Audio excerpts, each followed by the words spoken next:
see, we can start with you when you're ready, Sue. Hi. Fulham clearly had better chances in the game, especially in the first half. Went behind, deserved equaliser, debatable penalty, a red card decision. How did you see the game? Afternoon all. I agree with many of the things that you said, or almost everything that we said. Great performance from ourselves, I have to say, to come here after a tough result for us that at all, and was really tough for us to take because it didn't reflect at all the game we played last Saturday against Wolves. Weird game, really strange one, the way we lost the game when we deserved much more from the game and with every result. And I got the feeling and throughout the week, and of course I told the players during the week and before the match in our pre-match meeting, even before the game started, really we got all the conditions to come here to match them, like we have been playing against every team in this competition, and to fight for the 3 points, and we showed that. I think I agree with you. I think we deserve much more from the game.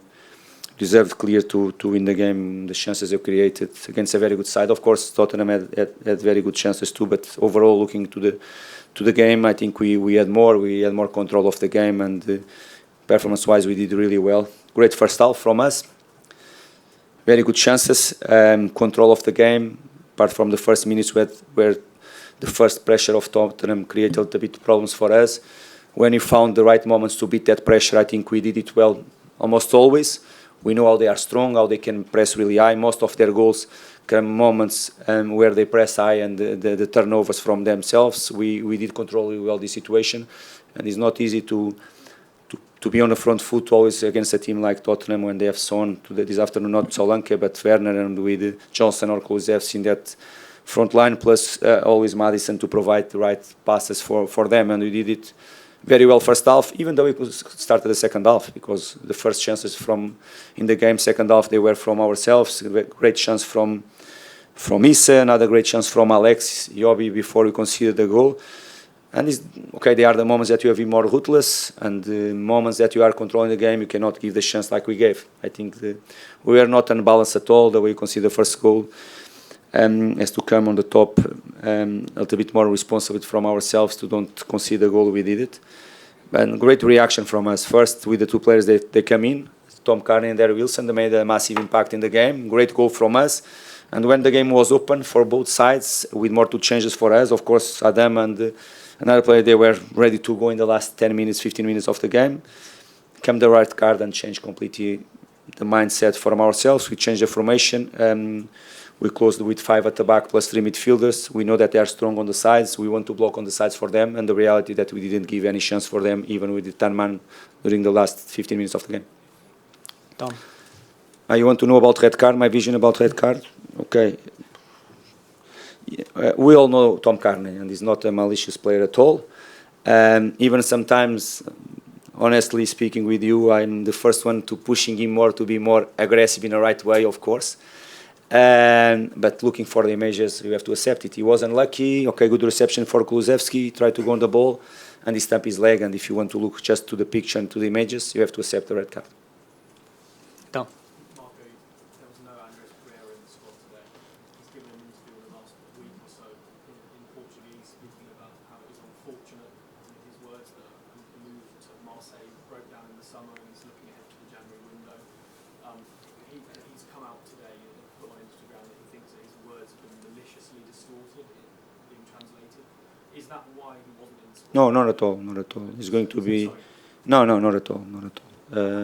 What do you make of his interview as well? I didn't read the interview. I know some of the topics on the interview. I didn't read the interview because for me to read something from my players, I have to be sure that they did it. This is the first thing. I didn't read all interview as you expect. I know what you are talking about. The thing that I want to tell you that Andres is going to be back stronger and is going to be with us to help the team like he is being helping every single moment, and being in a good shape and being strong enough mentally and physical point of view is going to be the important player that is being since he joined our football club, and nothing related with the interview. Okay, so is he injured, or did you keep him out to protect him from? Not to protect at all. I don't make decisions regarding interviews or what newspapers or the social media. Sorry, I don't follow social media. I don't follow newspaper. I don't read newspapers. Of course, I'm aware. Caramelli's job is to make me aware of the things, but my decisions never will come. Okay, just if it's something so serious that have to make me to change. But decisions from myself never is going to be related with newspapers or something. My decisions, they come from daily basis with the players, sessions, games, and nothing more. Huh? He was not ready to the game. Any further questions? Michael, you have a question here. Yeah. Hi Marco, you were here Thursday. Could you sense it was maybe a good time to play Tottenham? They had a few injuries, and also the players at the end went over to the fans. I can just imagine how painful it would have been if you would have left here without anything from today. Yes, it's going to be a really painful for us, definitely. And it's being a little bit resuming our season so far is. I'm not saying always, because in some moments we don't perform like we want, but most of the times when we didn't take the 3 points, we deserve always much more from the games, like games Everton, West Ham, even last week, and all that stuff. But more important than results in some moments, they are the way you have been growing and showing our quality as well, and the way you perform. I understand your question about some absences from Tottenham, but you have to look overall for both teams, for both squads. They didn't have some players, but I think that we didn't play with Joaquin Anders, that is injured. Harrison Reed got a surgery. Andres Pereira was not here. And I can mention some more, okay. And after you have to compare all the other things that you know what you can compare as well. And I think if you want to talk about absences for Tottenham, look first for other clubs that don't have the same conditions than them. Guys, we're going to have the last few questions. We'll start with Tom. You're saying Andrews wasn't ready, but he started pretty much every Premier League game.